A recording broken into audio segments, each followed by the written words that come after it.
Welcome to Shaq's house. Shaq's house. That's our Shaq. You're now in Shaq's house.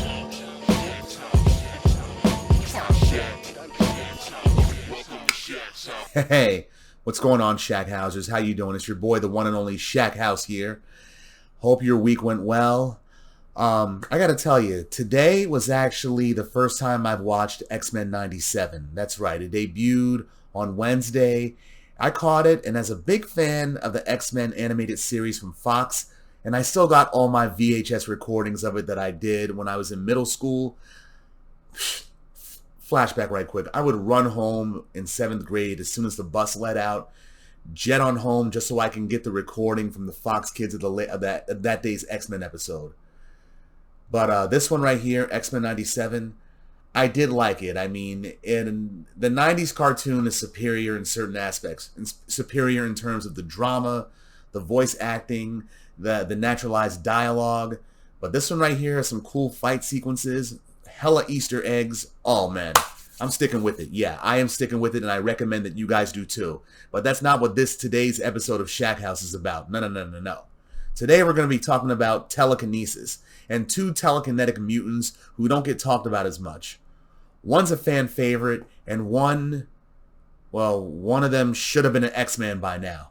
That's right, we're going to be talking about Justice and Hellion. Yes, some of you may know Hellion, may be big fans of him. And we're also going to be talking about telekinesis in general and Justice, as well as his, I don't want to spoil it for you. You'll see. Check it out right here, right now. Hellion. Julian Keller is a very powerful mutant telekinetic, able to apply psionic energy from his own mind to manipulate physical matter. He can use his power to fly at various speeds, levitate objects, generate telekinetic energy as blasts of concussive force, and shape his energies into solid constructs, such as platforms or force shields. After M-Day, Emma Frost psychically unleashed Hellion's full potential to help him save a teammate's life. Though she was able to restore some of his psychic circuit breakers, his power began operating at a much higher level than before. Julian could generate massive amounts of additional telekinetic force and fly at supersonic speeds, but conversely, he lost his fine motor control, as he could no longer grasp or manipulate anything smaller than a refrigerator. Later, Hellion lost both of his hands in battle with the Nimrod Sentinels, but had his abilities and skill level augmented through contact with Hope Summers and his time in the Age of X reality. His telekinetic sensitivity has increased to higher than it was before on M-Day, allowing him to once again grab and manipulate small objects. He can guide his telekinetic force once it is projected, causing force bolts to bend at right angles to track his targets, or send a guided shockwave through the ground until it creates an eruption of force at a specific location. He can even guide his telekinesis at a submolecular level, causing a force bolt to phase shift and pass through a solid object insubstantially in order to strike a target on the other side. Some fun facts. Julian Keller, he's from a very wealthy background. He's a rich kid from Beverly Hills, but his relationship with his billionaire parents became strained after his mutant powers manifested. He enjoys being a mutant, and he has fine control over his power at quite a young age. They always do that, though. They always have a rich kid as part of every X-Men class. Archangel, Sunspot, Emma Frost, Psylocke, and now Hellion. I mean, yeah, Julian Keller, he's arrogant and has a bit of a spoiled rich kid streak, but he has a strong, charismatic personality. He enjoys being a mutant, and he's quick to stand up for his people, even the ones he doesn't like. Julian, he chose his code name in honor of Emma Frost's late students, the Hellions, and he was even squad leader of an X-Men team of the same name. He's had romantic relationships with both X-23 and Winddancer, the latter with her similar wealthy background is what they had in common. He was voted most likely to be an X-Man by his classmates, and during the events of the Messiah Complex, he became an X-Man. Oh yeah, he also had his hands blown off during that same storyline and was given mechanical replacements that he had to levitate. But during the Krakoan age, his natural hands were restored. Justice. Formerly known as the Marvel Boy, Vance Astrovik is gifted with the mutant power of telekinesis. He is capable of affecting matter solely with psionic energy from his mind. He can levitate matter of considerable weights, the upper limits of which are unknown. He can generate force fields with a high degree of resilience to both physical and energy assaults, and project telekinetic energy blasts that can repel targets with a high degree of concussive force. As a means of transportation, Justice usually interacts his psionic energy with gravitons, subatomic particles carrying the force of gravity, and directs it beneath him in order to levitate himself and then propel his body through the air. He has demonstrated a limited ability to shape his force fields when he forms them, such as creating a solid-seeming ramp or a rolling cylinder to knock people down. He can also discharge his psionic force as unidirectional blasts from his brow, or as a telekinetic maelstrom which causes anything near him to be blasted away with tremendous force. Some fun facts.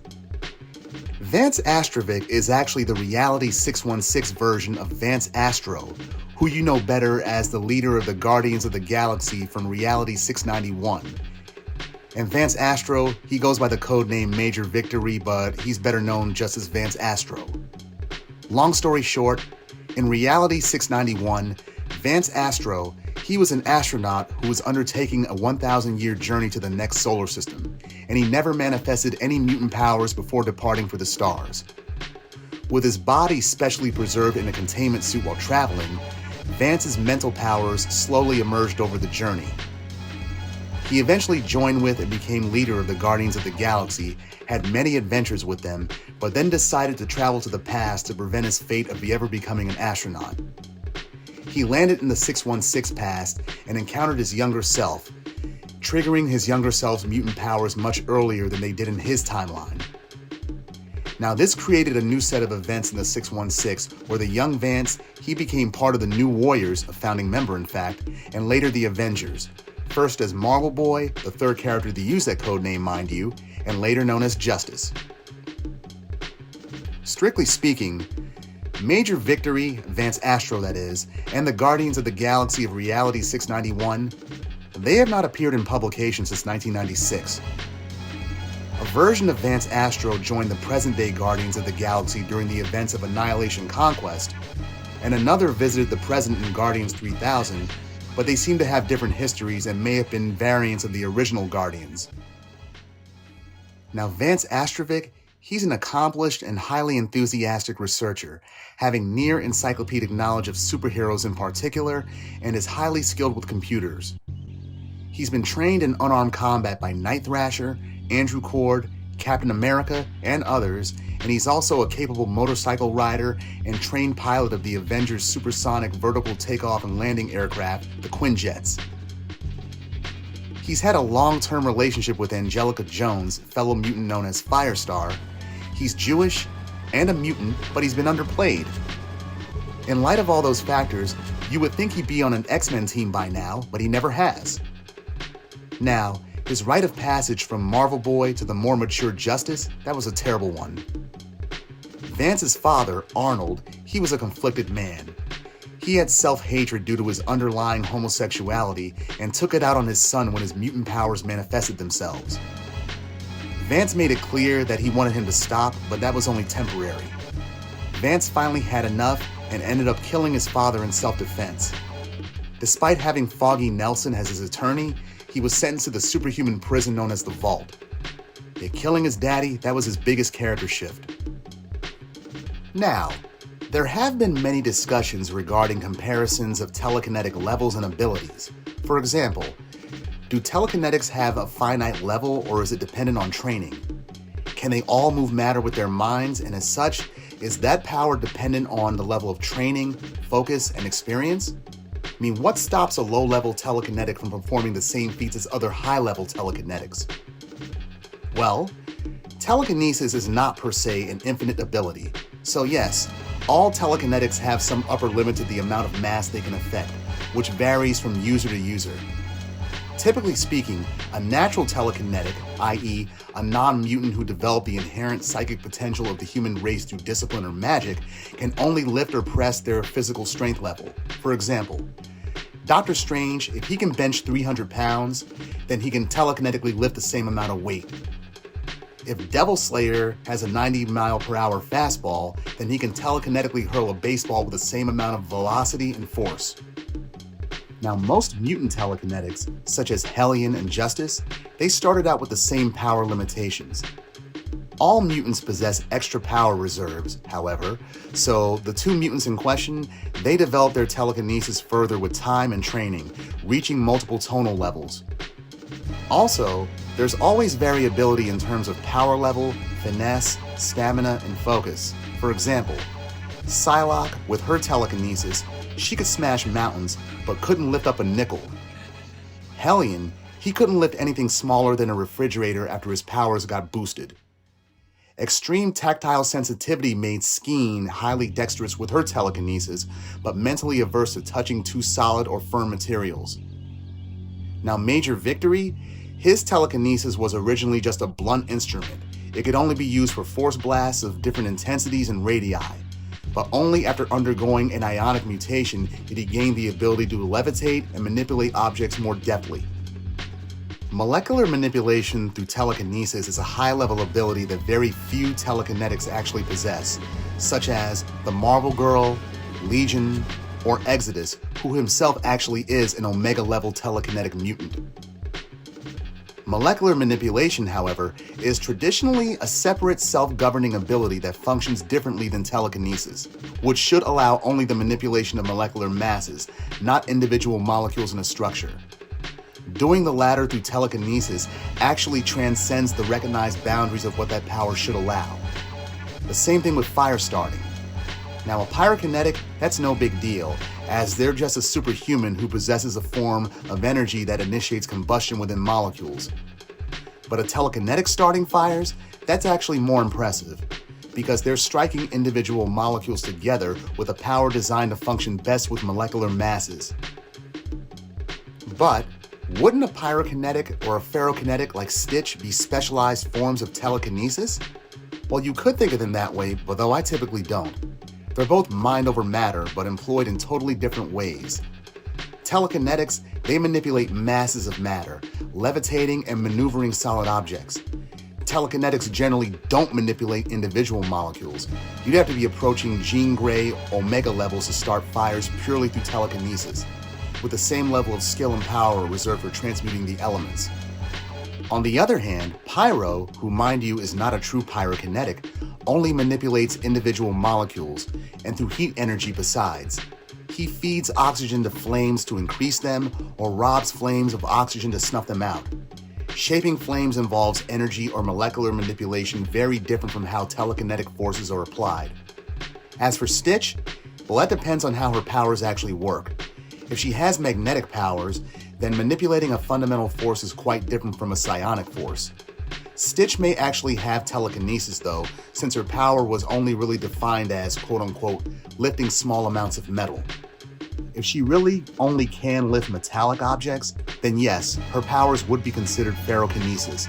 But the difference between ferrokinesis and magnetism is so thin that I couldn't explain the difference even to myself. Now, what is the difference between a psychokinetic and a telekinetic? Basically, it's a matter of the physics definition of force. One is a push, and the other is a pull. I'll show you right here. Look at this excerpt from the very first issue of the Guardians of the Galaxy from 1990, where it shows the difference between Vance Astro and Vance Astrovik, including how their powers operate. But overall, I'd have to say, Hellion wins. Yeah, Julian Keller, he likes being a mutant, and he spent more time developing his power early on than Vance Astrovik ever did. And also, Hellion never appeared to strain himself when pushing his power to his limit. Vance did several times, and it resulted in both headaches and nosebleeds. Also, Hellion started out having fine control over his telekinetic power, but then Emma Frost, she unleashed his full potential temporarily so that he could fly X-23 to Elixir fast enough for him to heal her. After that, Hellion was considered officially too powerful, and he could no longer lift anything smaller than a refrigerator with any degree of dexterity. But then his powers started acting differently and more powerful in the immediate presence of Hope Summers. I mean, Hope does tend to do that sort of thing, but that's the extent of it. And like I said, Hellion wins. Okay, Shackhousers, I hope you enjoyed that rundown on Hellion, Justice, and telekinetics in general. But join me next week, I got something special for you then. I'm going to be doing something on a character who's a favorite of mine and I've been longing to explain his powers. So tune in next week, you have a good weekend, and I'll see you then. Later! Mansion, apartment. Shack house. Yes!